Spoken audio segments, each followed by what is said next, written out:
Rajahmundry airport దగ్గర నుంచి కొంతమందికి వచ్చే రోడ్డు చూసుకోవచ్చు. దీనికి సంబంధించి ఇక్కడ ఏదైతే చెక్క ఉందో ఈ చెక్కకి సంబంధించి దీంతో అర్థమై దాడి చేసి ఉంటారని వాళ్ళు అనుమానం వ్యక్తం చేస్తున్నారు. క్లియర్ గా చూడొచ్చు. ఇక్కడ నుంచి బైక్ యాక్సిడెంట్ అయితే కిందకి బోర్లంగా పడాలి కానీ ఇలా నిలువుగా ఎందుకు వెళ్ళింది, అక్కడ తీసుకెళ్లి పెట్టినట్లుగా ఉందంటూ కూడా వారు పలు అనుమానాలు వ్యక్తం చేస్తున్నారు. అయితే చూడొచ్చు మనం క్లియర్ గా బండికి సంబంధించి బైక్ వెనక భాగంలో డ్యామేజ్ అయింది, అంటే వెనక నుంచి గుద్దినట్లుగా ఉంది. చూడొచ్చు మనం క్లియర్ గా చూపించే ప్రయత్నం చేస్తా.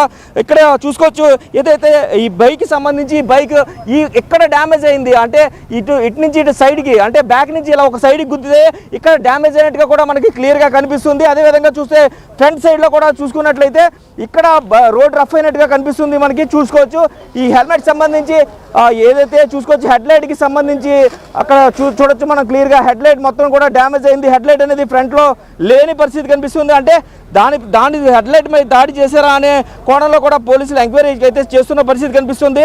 అయితే అతను హెల్మెట్ పెట్టుకున్నప్పటికీ కూడా మొహానికి అంతటి దెబ్బలు ఎలా తగిలాయంటూ కూడా వారు ప్రశ్నిస్తున్న పరిస్థితి కనిపిస్తుంది. హెల్మెట్ కూడా ఇక్కడే ఉంది, అతని షూ కానీ హెల్మెట్ కానీ ఇవన్నీ కూడా రక్తసిక్తమైన పరిస్థితి కనిపిస్తుంది. చూడొచ్చు మనం హెడ్ లైట్ చూడొచ్చు క్లియర్గా హెడ్ లైట్కి సంబంధించి ఫ్రంట్ వాటిలో హెడ్ లైట్ లేని పరిస్థితి కనిపిస్తుంది. దీనిపై రాడ్డుతో దాడి చేసి ఉంటారని కూడా వారు అనుమానాలు వ్యక్తం చేస్తున్న పరిస్థితి కనిపిస్తుంది. క్లియర్గా చూడొచ్చు మనం బైక్ రిజిస్ట్రేషన్ చూసుకున్నట్లయితే TS08FT0739 అంటే ఈ బైక్లోనే ఆయన వస్తూ ఉన్నారు. రాజమండ్రి ఎయిర్పోర్ట్ దగ్గర నుంచి కూడా వస్తున్న పరిస్థితి కనిపిస్తుంది.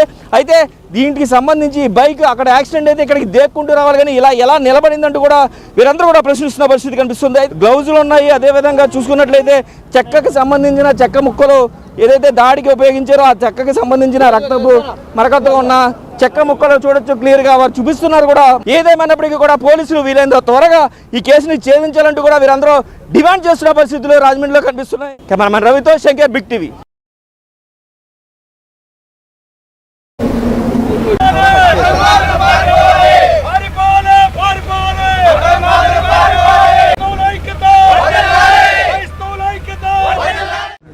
అది కూడా మాట్లాడే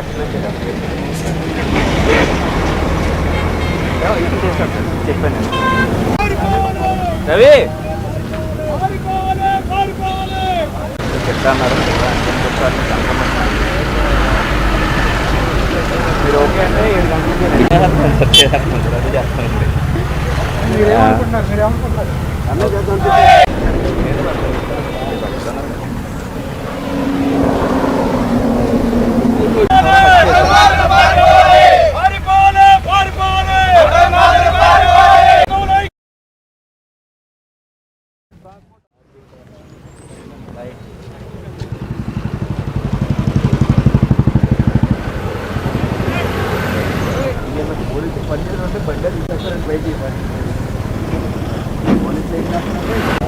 ప్లానింగ్ మటర్లో మామూలు మటర్లు వేరుకుంటే అన్ఎక్స్పెక్టెడ్గా జరిగే వేరే ఉంటాయి.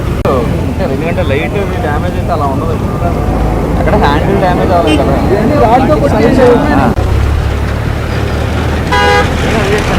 చెప్తాను మీరు ఒకవేళ నువ్వు అంటే వేరే వాళ్ళు తీసుకోవాలి కదా మనం అన్న.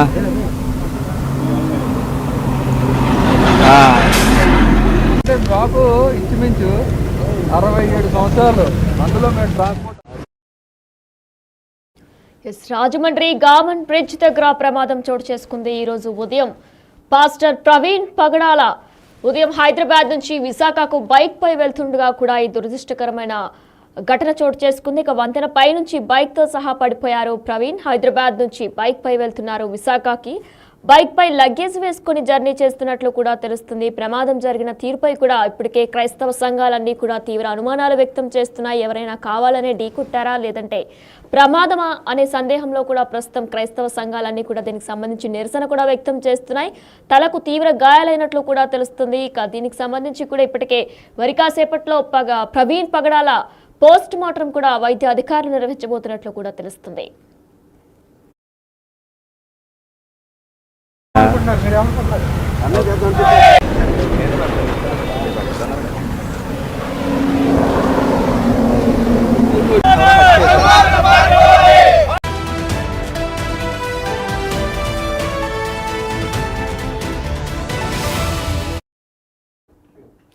Breaking news. పాస్టర్ ప్రవీణ్ పగడాల ఈరోజు ఉదయం బైక్ పై హైదరాబాద్ నుంచి విశాఖ వెళ్తుండగా కూడా దురదృష్టవశాత్తు ఆయన మృతి చెందారు. ఇక దీనికి సంబంధించి ఇప్పటికే క్రైస్తవ సంఘాలన్నీ కూడా తీవ్ర నిరసన వ్యక్తం చేస్తున్నాయి. దీనికి సంబంధించిన బ్రేకింగ్ న్యూస్ మనం ఇప్పుడు చూస్తున్నాం. పాస్టర్ ప్రవీణ్ పగడాల మృతిపై అనుమానాలు కూడా వ్యక్తమవుతున్నాయి. రాజమండ్రి గామన్ బ్రిడ్జ్ దగ్గర ఈ ప్రమాదం చోటు చేసుకుంది. కొంతమూరు సమీపంలోని ప్రవీణ్ మృతి చెందారు. వంతెన పై నుంచి బైక్ తో సహా పడిపోయారు ప్రవీణ్ పగడాల. హైదరాబాద్ నుంచి బైక్ పై విశాఖ వెళ్తున్నారు పాస్టర్ ప్రవీణ్. బైక్ పై లగేజీ వేసుకొని కూడా ఆయన జర్నీ చేస్తున్నట్లు తెలుస్తుంది.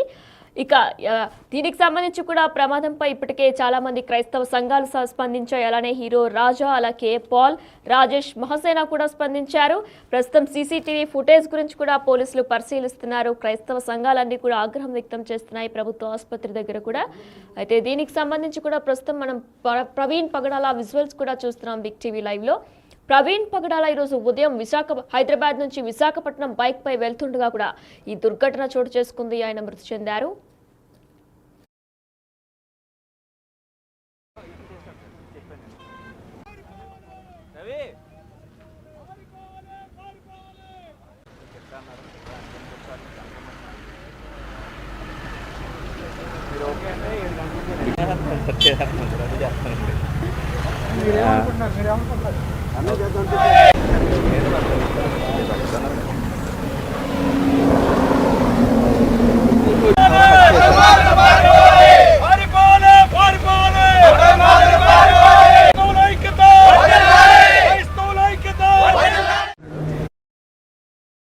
ప్రస్తుతం మనం విజువల్ రూపంలో కూడా చూస్తున్నాం. ఆయన బండి ఏదైతే బుల్లెట్ బండిని ఆయన నడిపారో మార్నింగ్ హైదరాబాద్ నుంచి విశాఖ వెళ్తుండగా ఆ బండి కూడా పక్కకు పడిపోయినట్లు కూడా మనం చూస్తున్నాం. అయితే వంతెన పై నుంచి బైక్ తో సహా పడిపోయారు ప్రవీణ్ పగడాల.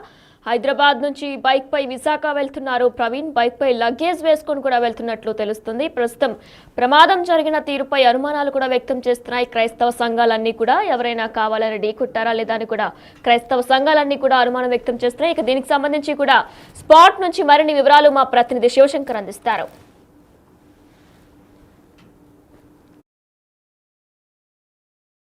అనుమానాలు వ్యక్తం చేస్తున్నారు క్రైస్తవ సంఘాలన్నీ కూడా. అయితే పోలీసులు సమగ్ర విచారణ చేయాలంటూ కూడా వారు చెప్తున్న పరిస్థితి కనిపిస్తుంది.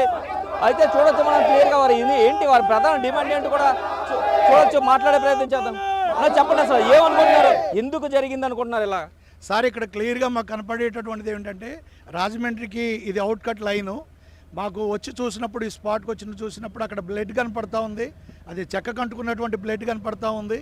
సో అక్కడ నుంచి ఏ విధమైనటువంటి బండికి ఏ విధమైన దెబ్బ తగలకోకుండా బండి అంతా కూడా వెళ్ళిపోయినట్లుగా ఉంది. బండి మీద ఎక్కడ దెబ్బలు కనిపించడం లేదు. మేము హాస్పిటల్కి వెళ్ళి చూసాము. హాస్పిటల్లో మనిషి మీద కూడా ఎక్కడ కూడా దెబ్బలు తగలలేదు. కనీసం యాక్సిడెంట్ జరిగితే ఒక పాయింట్ చెనగడమో షర్టు చెనగడమో ఎక్కడైనా దెబ్బలు తగలడమో జరుగుతుంది. కానీ ఎక్కడా కూడా ఎటువంటి గాయాలు లేవు. మేము పూర్తిగా నమ్ముతున్నాం ఇది కేవలం మర్డర్ ప్లాన్ అని మేము అనుకుంటున్నాం.